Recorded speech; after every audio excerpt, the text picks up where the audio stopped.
بسم اللہ الرحمن الرحیم۔ السلام علیکم ورحمۃ اللہ وبرکاتہ۔ حضرت عبداللہ بن عمر رضی اللہ عنہ سے روایت ہے، رسول کریم صلی اللہ علیہ وسلم نے فرمایا، سب سے بڑی نیکی یہ ہے کہ کوئی شخص اپنے باپ کے دوستوں سے حسن سلوک کرے۔ حضرت ابن عمر رضی اللہ عنہ بیان کرتے ہیں کہ رسول اللہ صلی اللہ علیہ وسلم نے فرمایا، بہترین نیکی یہ ہے کہ کوئی شخص اپنے والد کے وفات کے بعد اس کے دوستوں اور عزیزوں سے صلہ رحمی کرے۔ ابو السعید مالک بن ربیعہ سعدی رضی اللہ عنہ بیان کرتے ہیں کہ ایک دفعہ ہم رسول اللہ صلی اللہ علیہ وسلم کی خدمت میں حاضر تھے کہ بنو سلمہ کا ایک شخص آپ صلی اللہ علیہ وسلم کے پاس آیا۔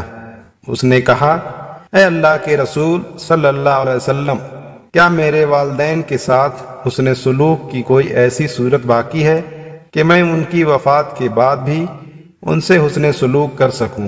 آپ صلی اللہ علیہ وسلم نے فرمایا، ہاں، ان کے لیے دعائے رحمت کرنا، استغفار کرنا، ان کے بعد ان کی وصیت پر عمل کرنا، جن سے وہ صلہ رحمی کرتے تھے تم بھی صلہ رحمی کرنا، اور ان کے دوستوں کا احترام کرنا۔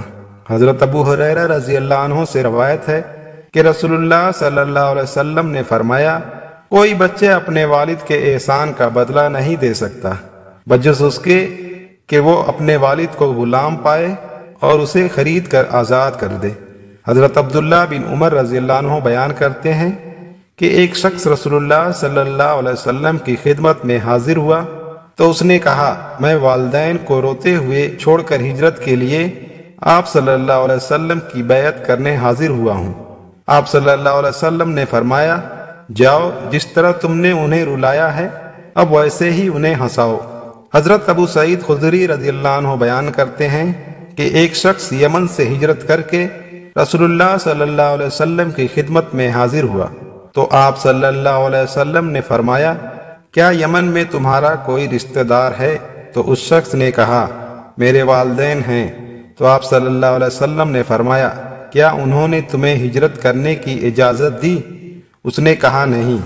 تو آپ صلی اللہ علیہ وسلم نے فرمایا، انہی کے پاس لوٹ جاؤ، ان سے اجازت طلب کرو، پھر اگر وہ اجازت دے دیں تو جہاد کرو، ورنہ ان کے ساتھ نیکی کرو، حسن سلوک سے پیش آؤ۔ حضرت عمرو بن شعیب رضی اللہ عنہ اپنے والد سے اور وہ اپنے دادا عبداللہ بن عمرو رضی اللہ عنہ سے روایت کرتے ہیں کہ ایک شخص نبی صلی اللہ علیہ وسلم کی خدمت میں حاضر ہوا تو اس نے عرض کی، اے اللہ کے رسول صلی اللہ علیہ وسلم، میرے پاس مال اور اولاد ہے جبکہ میرے والد میرے مال کے ضرورت مند ہیں، میں کیا کروں؟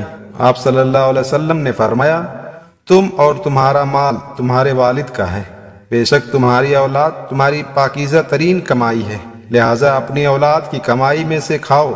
حضرت ابن عباس رضی اللہ عنہ سے روایت ہے کہ ایک شخص نے کہا، یا رسول اللہ صلی اللہ علیہ وسلم، میری ماں مر گئی ہے، اگر میں اس کی طرف سے صدقہ دوں تو کیا اس کو فائدہ دے گا؟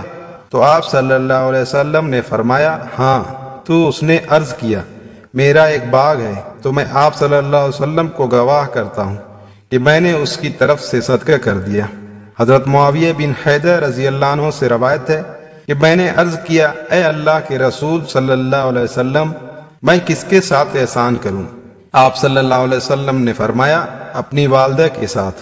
میں نے عرض کیا، پھر کس سے؟ آپ صلی اللہ علیہ وسلم نے فرمایا، اپنی والدہ سے۔ میں نے عرض کیا، پھر کس سے؟ آپ صلی اللہ علیہ وسلم نے فرمایا، اپنے والد سے۔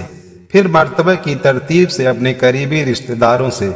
حضرت انس بن مالک رضی اللہ عنہ روایت کرتے ہیں کہ رسول اللہ صلی اللہ علیہ وسلم نے ارشاد فرمایا، جس شخص کو یہ پسند ہو کہ اس کی عمر دراز کی جائے اور اس کے رزق کو بڑھا دیا جائے، اس کو چاہیے کہ اپنے والدین کے ساتھ اچھا سلوک کرے اور رشتہ داروں کے ساتھ صلہ رحمی کرے۔ حضرت عبداللہ بن مسعود رضی اللہ عنہ سے روایت ہے کہ میں نے حضرت صلی اللہ علیہ وسلم سے پوچھا، کون سا کام اللہ تعالیٰ کو بہت پسند ہے؟ آپ صلی اللہ علیہ وسلم نے فرمایا، نماز کو اپنے وقت پر پڑھنا۔ میں نے پوچھا، پھر کون سا کام؟ فرمایا، ماں باپ سے اچھا سلوک کرنا۔ میں نے پوچھا، پھر کون سا کام؟ فرمایا، اللہ کی راہ میں جہاد کرنا۔ ابن مسعود رضی اللہ عنہ نے کہا، حضرت صلی اللہ علیہ وسلم نے یہ 3 باتیں بیان کی، اگر میں اور پوچھتا تو آپ صلی اللہ علیہ وسلم اور زیادہ بیان فرماتے۔ حضرت عائشہ رضی اللہ عنہا سے روایت ہے کہ سعد بن عبادہ رضی اللہ عنہ نے حضرت صلی اللہ علیہ وسلم سے عرض کیا، میری ماں اچانک فوت ہو گئی اور میں سمجھتا ہوں اگر وہ بات کر پاتی تو کچھ خیرات کرتی۔ اب اگر میں اس کی طرف سے خیرات کروں تو اس کو کچھ ثواب ملے گا؟ آپ صلی اللہ علیہ وسلم نے فرمایا ہاں۔ حضرت نفی بن حارث رضی اللہ عنہ سے روایت ہے کہ حضرت صلی اللہ علیہ وسلم نے فرمایا، میں تم کو بڑے بڑے گناہ نہ بتاؤں؟ 3 بار یہ فرمایا۔ صحابہ کرام رضوان اللہ علیہم اجمعین نے کہا، کیوں نہیں یا رسول اللہ صلی اللہ علیہ وسلم، بتلائیے۔ آپ صلی اللہ علیہ وسلم نے فرمایا، اللہ کے ساتھ شرک کرنا اور ماں باپ کی نافرمانی کرنا۔ آپ صلی اللہ علیہ وسلم تکیے لگائے بیٹھے تھے، تکیے سے الگ ہو گئے، فرمایا اور جھوٹ بولنا۔ حضرت ابو ہریرہ رضی اللہ عنہ سے روایت ہے، رسول کریم صلی اللہ علیہ وسلم نے فرمایا، جب انسان فوت ہو جاتا ہے تو اس کے اعمال کا ثواب منقطع ہو جاتا ہے، لیکن 3 اعمال کا ثواب جاری رہتا ہے، صدقہ جاریہ، علم نافع اور نیک اولاد جو اس کے لیے دعا کرتی رہے۔ حضرت عبداللہ بن عمر رضی اللہ عنہ سے روایت ہے، رسول کریم صلی اللہ علیہ وسلم نے فرمایا، آدمی اپنے باپ کے مال کا ذمہ دار ہے اور اس کی ذمہ داری کے بارے میں پوچھا جائے گا۔ حضرت ابو ہریرہ رضی اللہ عنہ سے روایت ہے، رسول کریم صلی اللہ علیہ وسلم نے 3 مرتبہ یہ فرمایا، اس شخص کی ناک خاک آلود ہو۔ پوچھا گیا، اے اللہ کے رسول صلی اللہ علیہ وسلم، وہ کون شخص ہے؟ فرمایا، جس نے اپنے ماں باپ دونوں یا ان میں سے کسی ایک کو بڑھاپے میں پایا اور ان کی خدمت کر کے جنت میں داخل نہیں ہوا۔ حضرت عبداللہ بن عمر رضی اللہ عنہ سے روایت ہے کہ حضرت صلی اللہ علیہ وسلم نے فرمایا، رب کی خوشی والد کی خوشی میں ہے اور رب کا غصہ والد کے غصے میں ہے۔ حضرت ابی رزین عقیلی رضی اللہ عنہ سے روایت ہے کہ میں نے رسول کریم صلی اللہ علیہ وسلم کی خدمت میں حاضر ہو کر پوچھا، اے اللہ کے رسول صلی اللہ علیہ وسلم، میرے والد بہت بوڑھے ہیں، وہ حج اور عمرہ کی قدرت نہیں رکھتے اور سوار بھی نہیں ہو سکتے، کیا میں ان کی طرف سے حج ادا کر سکتا ہوں؟ آپ صلی اللہ علیہ وسلم نے فرمایا، تم اپنے والد کی طرف سے حج اور عمرہ کر لو۔ حضرت عبداللہ بن عمر رضی اللہ عنہ سے روایت ہے کہ رسول اکرم صلی اللہ علیہ وسلم نے فرمایا، 3 اشخاص ایسے ہیں جن پر اللہ تعالیٰ نے جنت حرام کر دی ہے، ہمیشہ شراب پینے والا، والدین کا نافرمان، اور وہ بے غیرت جو اپنے گھر میں بے حیائی کو دیکھنے کے باوجود اسے برقرار رکھتا ہے۔ حضرت عائشہ رضی اللہ عنہا سے روایت ہے کہ میں نے کسی ایسے آدمی کو نہیں دیکھا جو عادات کے لحاظ سے فاطمہ رضی اللہ عنہا سے زیادہ رسول کریم صلی اللہ علیہ وسلم کے ساتھ مشابہت رکھتا ہو۔ جب وہ آپ صلی اللہ علیہ وسلم کے پاس آتی تو آپ صلی اللہ علیہ وسلم ان کے لیے کھڑے ہو جاتے اور انہیں اپنے بیٹھنے کی جگہ پر بٹھاتے، اور جب آپ صلی اللہ علیہ وسلم ان کے یہاں تشریف لے جاتے تو وہ آپ صلی اللہ علیہ وسلم کے لیے کھڑی ہو جاتی، آپ صلی اللہ علیہ وسلم کا ہاتھ پکڑتی، آپ صلی اللہ علیہ وسلم کا بوسہ لیتی اور آپ صلی اللہ علیہ وسلم کو اپنی جگہ پر بٹھاتی۔ حضرت معاذ رضی اللہ عنہ فرماتے ہیں کہ رسول اللہ صلی اللہ علیہ وسلم نے مجھے 10 باتوں کی وصیت فرمائی۔ اللہ تعالیٰ کے ساتھ کسی چیز کو شریک نہ کرنا، اگرچہ تمہیں قتل کر دیا جائے اور جلا دیا جائے، والدین کی نافرمانی نہ کرنا، اگرچہ وہ تمہیں اس بات کا حکم دے کہ بیوی کو چھوڑ دو اور سارا مال خرچ کر دو۔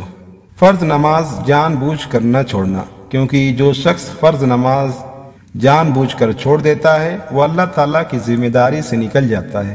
شراب نہ پینا، کیونکہ یہ ہر برائی کی جڑ ہے۔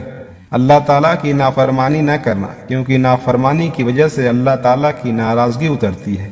میدان جنگ سے نہ بھاگنا، اگرچہ تمہارے ساتھی ہلاک ہو جائیں۔ جب لوگوں میں موت وبا کی صورت میں عام ہو جائے، جیسے طاعون وغیرہ، اور تم ان میں موجود ہو تو وہاں سے نہ بھاگنا۔ گھر والوں پر اپنی حیثیت کے مطابق خرچ کرنا، تربیت کے لحاظ سے ان پر سے لکڑی نہ ہٹانا، ان کو اللہ تعالیٰ سے ڈراتے رہنا۔ حضرت جابر رضی اللہ عنہ سے روایت ہے کہ رسول اللہ صلی اللہ علیہ وسلم نے ارشاد فرمایا، 3 خوبیاں جس شخص میں پائی جائیں، اللہ تعالیٰ قیامت کے دن اس کو اپنی رحمت کے سائے میں جگہ عطا فرمائیں گے اور اسے جنت میں داخل کر دیں گے۔ کمزوروں سے نرم برتاؤ کرنا، والدین سے مہربانی کا معاملہ کرنا اور غلام سے اچھا سلوک کرنا۔ حضرت ابو درداء رضی اللہ عنہ فرماتے ہیں کہ میں نے رسول اللہ صلی اللہ علیہ وسلم کو یہ ارشاد فرماتے ہوئے سنا، باپ جنت کے دروازوں میں سے بہترین دروازہ ہے، چنانچہ تمہیں اختیار ہے خواہ اس کی نافرمانی کر کے اور دل دکھا کے اس دروازے کو ضائع کر دو، یا اس کی فرما برداری اور اس کو راضی رکھ کر اس دروازے کی حفاظت کرو۔ حضرت عائشہ رضی اللہ عنہا روایت کرتی ہیں کہ رسول اللہ صلی اللہ علیہ وسلم نے ارشاد فرمایا، میں سویا تو میں نے خواب میں دیکھا کہ میں جنت میں ہوں۔ میں نے وہاں کسی قرآن پڑھنے والے کی آواز سنی تو میں نے کہا، یہ کون ہے جو یہاں جنت میں قرآن پڑھ رہا ہے؟ فرشتوں نے بتایا کہ یہ حارثہ بن نعمان رضی اللہ عنہ ہیں۔ اس کے بعد حضرت عائشہ رضی اللہ عنہا سے رسول اللہ صلی اللہ علیہ وسلم نے ارشاد فرمایا، نیکی ایسی ہی ہوتی ہے، نیکی ایسی ہی ہوتی ہے، یعنی نیکی کا پھل ایسا ہی ہوتا ہے۔ حارثہ بن نعمان رضی اللہ عنہ اپنی والدہ کے ساتھ بہت ہی اچھا سلوک کرنے والے تھے۔ حضرت عائشہ رضی اللہ عنہا سے روایت ہے، فرماتی ہیں کہ میں نے عرض کیا، یا رسول اللہ صلی اللہ علیہ وسلم، عورت پر سب سے زیادہ حق کس کا ہے؟ آپ صلی اللہ علیہ وسلم نے ارشاد فرمایا، اس کے شوہر کا ہے۔ میں نے دریافت کیا کہ مرد پر سب سے زیادہ حق کس کا ہے؟ آپ صلی اللہ علیہ وسلم نے ارشاد فرمایا، اس کی ماں کا ہے۔ حضرت عبداللہ بن عمر رضی اللہ عنہما سے روایت ہے کہ ایک صاحب رسول اللہ صلی اللہ علیہ وسلم کی خدمت میں حاضر ہوئے اور عرض کیا، یا رسول اللہ صلی اللہ علیہ وسلم، میں نے ایک بہت بڑا گناہ کر لیا ہے، تو کیا میری توبہ قبول ہو سکتی ہے؟ آپ صلی اللہ علیہ وسلم نے ارشاد فرمایا، کیا تمہاری ماں زندہ ہے؟ انہوں نے عرض کیا، نہیں۔ آپ صلی اللہ علیہ وسلم نے ارشاد فرمایا، کیا تمہاری کوئی خالہ ہے؟ عرض کیا، جی ہاں۔ آپ صلی اللہ علیہ وسلم نے ارشاد فرمایا، ان کے ساتھ اچھا سلوک کرو، اللہ تعالیٰ اس کی وجہ سے تمہاری توبہ قبول فرما لیں گے۔ حضرت عبداللہ بن عمرو بن عاص رضی اللہ عنہما سے روایت ہے کہ رسول اللہ صلی اللہ علیہ وسلم نے ارشاد فرمایا، آدمی کا اپنے والدین کو گالی دینا کبیرہ گناہوں میں سے ہے۔ صحابہ کرام رضی اللہ عنہم نے عرض کیا، یا رسول اللہ صلی اللہ علیہ وسلم، کیا کوئی اپنے ماں باپ کو بھی گالی دے سکتا ہے؟ آپ صلی اللہ علیہ وسلم نے ارشاد فرمایا، ہاں، وہ اس طرح کہ آدمی کسی کے باپ کو گالی دے، پھر وہ جواب میں اس کے باپ کو گالی دے، اور کسی کی ماں کو گالی دے، پھر وہ جواب میں اس کی ماں کو گالی دے۔ اس طرح گویا اس نے دوسرے کے ماں باپ کو گالی دے کر خود ہی اپنے ماں باپ کو گالی دلوائی۔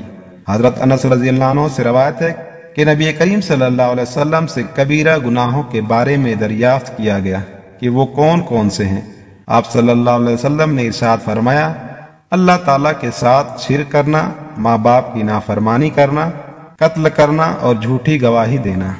اللہ تعالیٰ سے دعا ہے کہ ہمیں ان باتوں پر عمل کرنے کی توفیق عطا فرمائے اور صغیرہ و کبیرہ گناہوں سے بچائے، آمین یا رب العالمین۔